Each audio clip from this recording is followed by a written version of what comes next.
শক্তিশালী একজন নবী ছিল। উনি মালাকুল মাউতকে বলেছিলেন, মালাকুল মাউত, আমার মৃত্যুর সামান্য কিছু আগে আমারে বইলো, আমার একটা কাজ আছে। মালাকুল মাউত মৃত্যুর কিছু সময় আগে এসে বলল, সুলাইমান, সময় শেষ, অল্প কিছু সময় বাকি, কি করবেন করেন।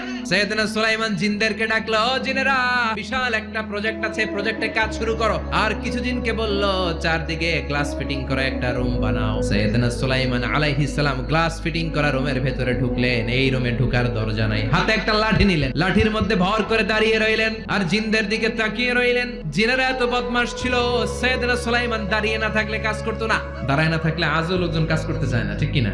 সুলাইমান আলাইহিস সালাম লাঠির মধ্যে ভর দিয়ে দাঁড়িয়ে রইলেন আর বললেন, কাজ করো। জিনেরাও কাজ শুরু করলো। ওদিকে মালাকুল মাউত এসে বলো, সুলাইমান, সময় তো শেষ। সুলাইমান বলে, সমস্যা নাই, রূহ কবজ করো।